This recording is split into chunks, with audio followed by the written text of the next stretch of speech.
I wanted to pose the question, are you Djinnbrained? And that's not, have you drank too much gin? You might be saying, Josh, what on earth are you on about then? Well, I mean, a genie, a djinn here, or a djinni here, as described by Britannica, or the spelling that I'm going with today, this one. And I'm going to describe what they are. I think you probably know, but just to nail down the definition, Wikipedia says they are invisible creatures in pre-Islamic Arabia and later in Islamic culture and beliefs. Like humans, they're accountable for their deeds and can either be believers, Muslims, or disbelievers, kafir, depending on whether they accept God's guidance. And Britannica also adds that they are beings of smokeless flame by nature, in the same manner in which humans are said to be made of earth. They cannot be seen by human beings. And that is very important. They cannot be seen. And there was a phenomenon that I spotted online, which I've been quite enjoying. And I think it's mainly originated, at least I've seen it originate, with this Lin-Manuel Miranda. Yes. It's a joke about the guy who did Hamilton. Okay, fair enough. But this account, as well as Cunley Druckber, one of our favourites, I think. Best independent journalist.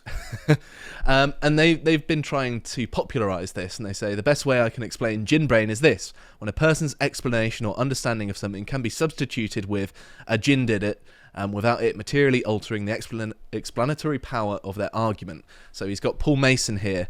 Misogyny will enter mainstream politics and the whole anti-woke cocktail will be normalised by the BBC and alt media that's proved successful in America. We need to stand up for women's rights across the board. So you can replace misogyny there with a genie. A genie will enter mainstream politics and the whole anti-woke cocktail will be normalised by the BBC and alt media.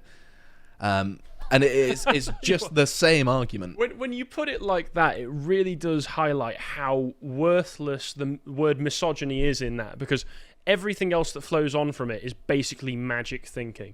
Oh, of course, it is exactly magical thinking. And we'll be looking at some of the basis in Islamic theology for this stuff and the real-world manifestations, and then looking at lots and lots of real-world examples. If you liked my Goblin segment, you'll like this one. Well, and that is foreshadowing. They do treat these sort of abstract forms of bigotry as a false consciousness, but then they treat them as if they're an entity in and of themselves, and they have malevolent will, and they come down and cast a spell on human beings. Well, it's like human beings don't have any agency, and these evil forces of racism just come in and infect people. It's similar to what you said about James O'Brien, Harry, that he doesn't see people as inherently evil. It's just that the evil seeps in via propaganda or the mainstream media. They've read the Daily Mail too much and are now celebrating more successful Nigerian immigrants coming into the country. Genie is James O'Brien only wants writing the articles. Successful immigrants in the country. Well, he's getting his way then.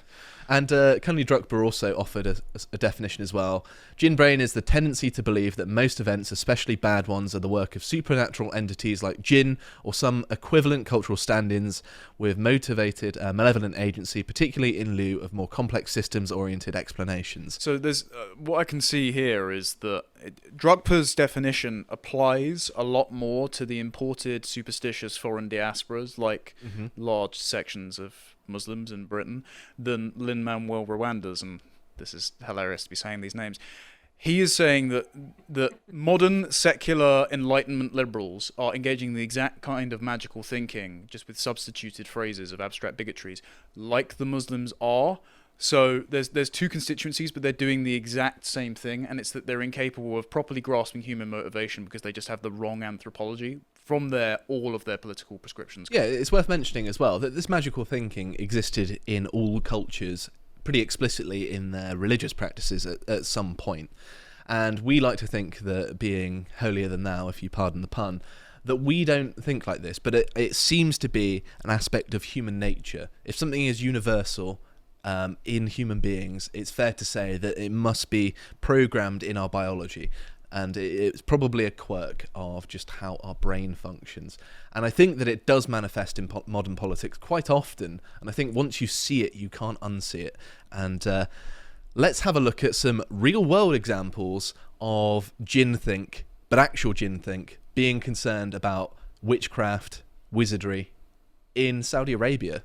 Not Scotland. Not Scotland. No, it's not Harry Potter, although that will be mentioned. Okay. So The Saudis beheaded a witch. When was this? 2011. Not 1692. No. Right. They still have their witch hunts now. So apparently, Nasser was the name of the woman, who claimed to be a healer and a mystic, was arrested after authorities reportedly found a variety of occult items in her possession, including herbs, glass bottles of an unknown liquid used for sorcery. See where the magical thinking comes in there, and a book on witchcraft, which, yeah, okay, fair enough. According to a police spokesman, Nasser also falsely promised miracle healings and cures and charged ill clients as much as $800 for her services. So she was basically a con woman. Yeah, she was a con woman, a snake oil salesman, probably quite literally, and Got beheaded for it. yeah, which I think is a little bit harsh, just a tad. Just a little bit. And it's worth mentioning as well that the Saudi government actually has an anti-witchcraft unit, which was established in 2009, and it's charged with apprehending sorcerers and reversing the detrimental effects of their spells. That is actually no different to the disinformation unit. It's finding people that are casting a kind of false consciousness by putting out divisive, racist populism, like, FBI crime statistics, and therefore subjecting them to struggle sessions to make sure that their Djinn is exercised. You're getting it, But yeah. it's also the Ministry of Magic from Harry Potter. They're trying to track down Voldemort. Yeah, they're just trying to stop him. They're the good guys, really. And I can't believe it was established in 2009 as well. You expect something like that to be a holdover from the 15th century. Is that why in Harry Potter you don't see any representatives at like the Global Wizard Games from the Middle East? they've all been killed, They've yeah. all been got. They also have anti-witchcraft courses as well. The police, that is, just regular police, not just the division, because of course, Afraid that being in so much close contact to witchcraft as part of the job, you don't want to fall under its spell. you see, the Anglosphere, we got rid of our witches many years ago, so we don't have to deal with this Do anymore. you have the NHS thing that Harry covered a little while ago mentioned in here? No, go ahead. Okay, so we do the same thing.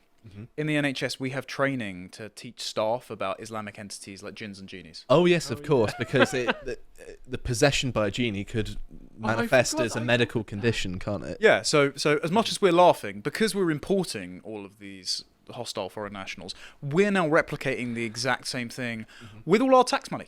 It's also worth mentioning as well. Here they are talking about an increased cases of witchcraft, like we talk about crime. This is the Arab news, by the way. Dramatic increase in incidents of black magic. It's said to be rampant in the Western province. I'm just imagining now, despite only making up 13% of the population, 52% of all witchcraft is committed by kufirs. Well, they use expats.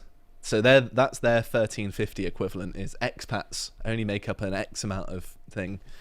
But they also use it to mythologize in a positive sense as well, because of course these jinns aren't necessarily negative; they can be good as well. And they talk about Prophet Suleiman's jinn. This is, of course, King Solomon. They teach the police to discern the good and bad jinns. Yes, they genuinely Good do. jinn, bad jinn. Yeah. So is this their excuse of why they don't have working infrastructure and running water? The jinns haven't been doing all the plumbing for the last few centuries. Well, yeah, they're talking about the miracle of King Solomon building wells. They're saying this was obviously built by a jinn, even though you can see the tools, So tool marks in the. we joke and say there's goblins in the wires when the video wall starts playing up. So it's actually been negative jinns this whole time. Yeah, it's actually goblins, Harry. Didn't you know? This is right. Okay, we're laughing. Oh dear Lord, this was 2017. We're laughing, but we are reporting people that genuinely believe this stuff in record numbers, and then we're wondering why nothing works. It's because we're putting people in charge of very complex systems, in charge of infrastructure and culture and the business of government, who believe that actually it's out of their hands because genies run everything. Yes. It's also worth mentioning as well, there's research into this. I'm not just making it up. Here's a research paper, Possession and Exorcism in the Muslim Migrant Context, and they actually went to Moscow, of all places. To Moscow. Yeah, let's scroll down and have a look at the abstract here. So yeah, they went and talked to Muslim migrants in Moscow, and they're talking about exorcisms and things like that, and they looked deeply into the causes and blah blah blah blah blah. And they looked at morality and authority and all that sort of stuff. In this study, Yes. it's not my intention to delve too deeply into the analysis of what possession is or to determine its causes. It is also worth mentioning as well that Stelios has covered that universities now offer courses in Islamic witchcraft and Islamic views on magic, and he titled it Islamic Hogwarts, which is ironic because both the UAE and Saudi Arabia have the Harry Potter books banned because of its promotion of witchcraft. So that's the people we're dealing with, by the way. This is the extreme. This is what to bear in mind. And it's also worth mentioning it does manifest in other areas. You may remember this. This is one of my favourite segments I've ever done for Lotus Eaters, about a province in Zimbabwe. I personally call it Rhodesia, but you can call it Zimbabwe. Goblins, then? Just the one goblin, actually. But yes, they were talking about their children waking up with their heads shaved, and a woman found some dirt in her bits, and she said a goblin must have put it there. And it's just explanations for inexplicable things, as well as they were talking about that we drank a bottle of Jameson because we needed the empty bottle and a chicken to capture the goblin souls when we carry out the ceremony to purify the village. Because all the crystals were full of the screaming liberals. That's right, yeah. There's a crystal shortage at the minute. This is true. But there's listen, lots of sort of... That, our magic's real, okay? Yeah, exactly. So this is like the sub-Saharan African equivalent of Djinn think is goblin think. I'm sort of setting up a nexus of magic here, okay? Josh, you're becoming Charlie and It's Always Sunny with his cork board, figuring things out. Djinns, goblins, magic, Harry Potter. I'm onto something. You are. You really You're are. on something. I wish. Listen, it helps him focus. But there's also here Lynn Manuel talking about the ancient Etruscans, and he does make... They talk about... their belief in if the clouds collide, they do so because they want to release lightning, and it's sort of this superstitious magical thinking. And he says the concept of the supernatural rests on three features, and these are important things to outline. Immanence, divine power is manifested in the world. You could also, supplant divine power with racism, misogyny, sexism, transphobia, white supremacy. All of these sorts of things are good stand-ins for this. Intentional, everything that happens in the world is a manifestation of divine intent. And okay, this is one that I see some of the people who get a little bit too paranoid about the World Economic Forum. Like a local council will install some plant pots and they'll be like, Klaus Schwab personally ordered this. And it's like, I don't think the World Economic Forum is that powerful. It's important to know about it, sure. But I don't think they're doing they're not micromanaging plant pots, are they? This is an important distinction that Djinn think can affect those on the left and the right. It's a part of the human condition that we're all susceptible towards. And there's also a revelatory aspect. Divine intent can be revealed by properly understanding material signs. Now, if Carl were here, Mm-hmm.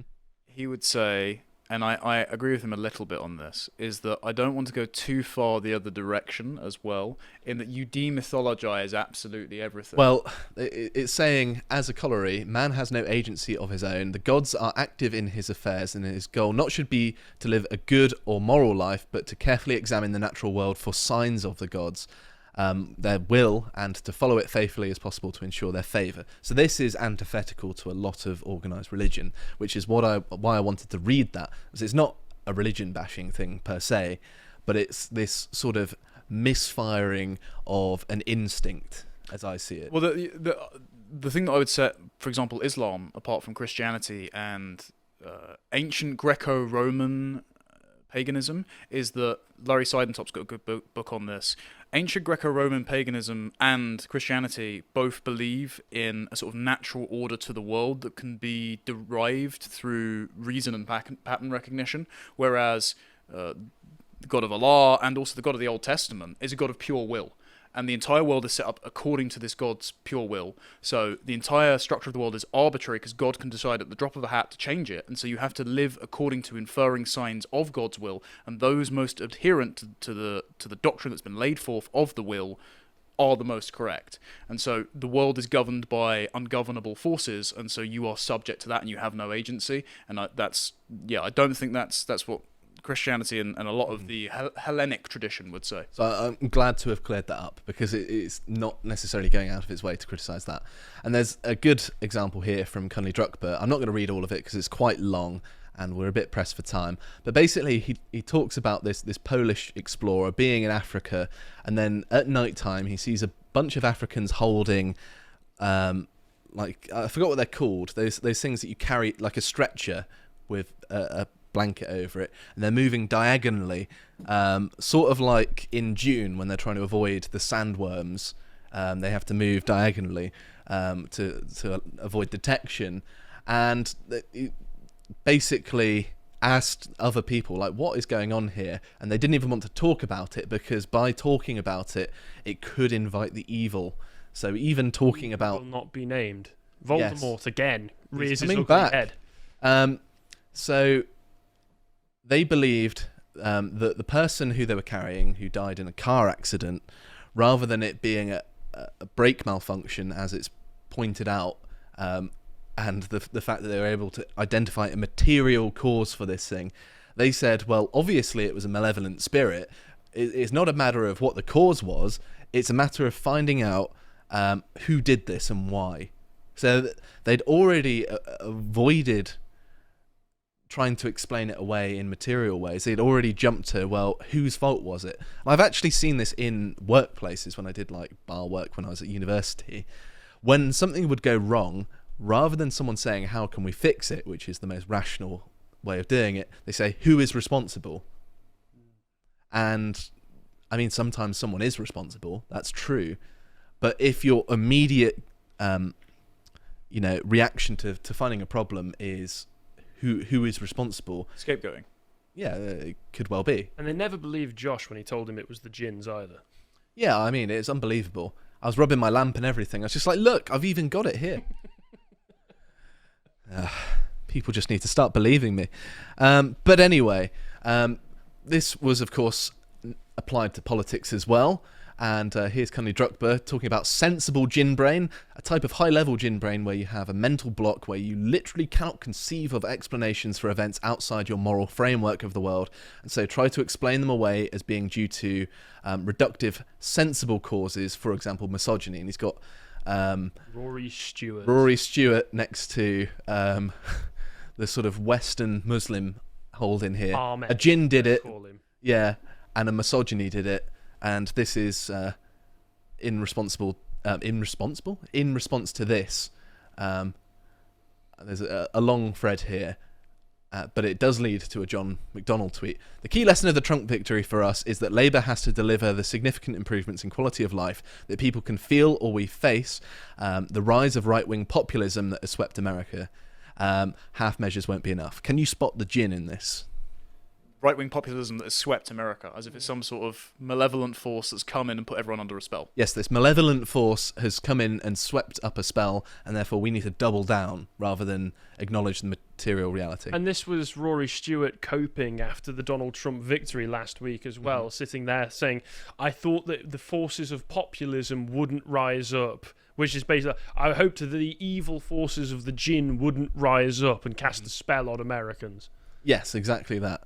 And there is another one as well. This is, of course, the Russian propaganda Djinn. People are turning far right because of propaganda, and there is no elaboration. This is another sensible Djinnbrain, which is going to be the sort of Rory Stewart-esque British politics style Djinnbrain that often gets trotted out. Carol Caldwell is a perfect example of this. Anytime like Brexit happens or Trump happens, she instantly looks for how the Russians must have funded this. Do you remember that the other week, I think it was David Lammy and Keir Starmer, they were putting out warnings from the Home Office that Russia was going to start throwing out new disinformation attacks to try and turn people right-wing.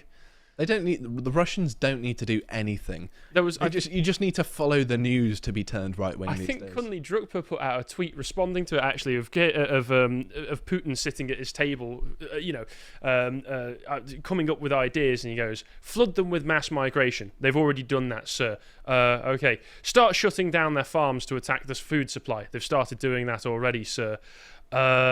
Debase the currency. They've been doing that for years, sir." Okay, what else is there for me to do? So here it says, propaganda machine here is another Djinn. The current Labour government is historically record-breakingly unpopular, but propaganda is apparently going to give people an unfair view of it somehow due to Djinn magic. And this is, of course, Paul Mason, Djinn Whisperer-in-Chief of the Labour regime. He says, "It can happen here. He will back Farage. The Musk propaganda machine will crank up against Labour. The Tories will remould themselves into Trump-light Islamophobes somehow. Just the propaganda will do this." It has no acknowledgement of cause and effect. And this is a wonderful example. So Pakistan in the 60s started developing a Western-style nuclear physics program to get nuclear facilities. And eventually there was a general that was pushing Islamization, and they moved further away from their Cambridge-educated physicists and more towards investigating the chemical origins of evil spirits, whether mountains have roots. What? Yes. Whether there's a link between general relativity and the ascension of Prophet Muhammad. These are genuine things that the Pakistani government investigated. And this is a direct quote from this thread from Stone Age Herbalist here. One top nuclear scientist, Bashiruddin Mahmood, shared with the Wall Street Journal his plan to harness jinns to power stations in order to solve Pakistan's energy problem. So This is what we're going wrong with net zero. Literal Djinn brain. Okay, that's Why- hilarious. We're importing hundreds of thousands of these people. I know, yeah. Why don't we wind farms? We need gin farms. They're called distilleries, Harry. Of course. Sorry, dad joke. Here's another one here. Stella Creasy says, Trump is now happening, so the answer to this problem lies in rebuilding trade with Europe. Research shows Brexit can account for blah, blah, blah, blah, blah. Talking about Brexit. Yeah. And Tom Jones here, no relation, I imagine. America has elected an Anglophone president, so we should do more trade with the continent that's grown much more slowly over the last 20 years. Instead, another stunning example of Trump means we need to do the thing I wanted to do anyway, Djinnbrained. It's true. I mean, that's a good point that it's always for motivated reasoning as well. And this one I quite liked because it's comparing Curtis Yarvin to the Djinnbrained, which I agree with Yarvin on this one, where it's asking the question, why have things gotten so much worse recently? And I couldn't put it better myself. An incrementally evolving decentralized system of cultural, intellectual, and political currents did it. You forgot the at the beginning and the various he would have put. I already do those every word. anyway. I don't want to do any more. Sure. Impression. And the example, a Djinn did it. These are the two opposing things. I agree that it's a complex network of things. It's not just this thing enters a system and gets X result. The world doesn't operate like that. I don't know. I'm liking Djinnbrained more and more by the minute. If it means I don't have to listen to Curtis Yarvin speaking. Well, I'm not I'll saying take everyone. The antidote is everyone listen to Curtis Yarvin. I'm just saying the world's more complicated. I agree with Curtis Yarvin on many things. Yarvin's okay. He's just awful to listen to. I'm sorry. I appreciate some of your work, Curtis. And the final thing I wanted to end on is Tucker Carlson's horrendous Djinnbrained here, when he said that human forces did not create nuclear technology, instead it was demons. Okay, steady on, he's cooking. Come on, Connor, even you don't believe this. It wasn't demons that made nuclear power stations. Or the nuclear bomb, it was communists who made that. Same thing. Communists made it, you say? Okay. So that you could say that he was using a synonym. No, Tucker's sincere here. No, I know that. So yes, he's basically saying that, a genie did it in one way or another. I love this picture. That's great. So I think by this point you probably get the point I'm trying to make, that there is a metacognitive lesson in all this ridiculousness, that just saying this one thing causes this one output is so reductionistic to the point of it being a useless explanation. Normally there are a multitude of different factors that feed into something, and it's one of those quirks of human psychology that we can all fall afoul of. No one's above it. I'm not necessarily looking down my nose too much, although to be fair, some of the Saudi Arabian stuff is a bit crazy. But it's a cautionary tale and a good rhetorical device to have in your toolkit. Thanks for watching, folks. If you're enjoying the work we do and you'd like to support us, go to lotusseas.com, sign up for only £5 a month, and go and watch our Lads Hour about the elections. We're just salt mining and putting our enemies into crystals for this for an hour and a half. I'm not going to say it's our greatest intellectual work, but it is a lot of fun. And also go and follow us over on X, formerly Twitter, at lotuseaters_com.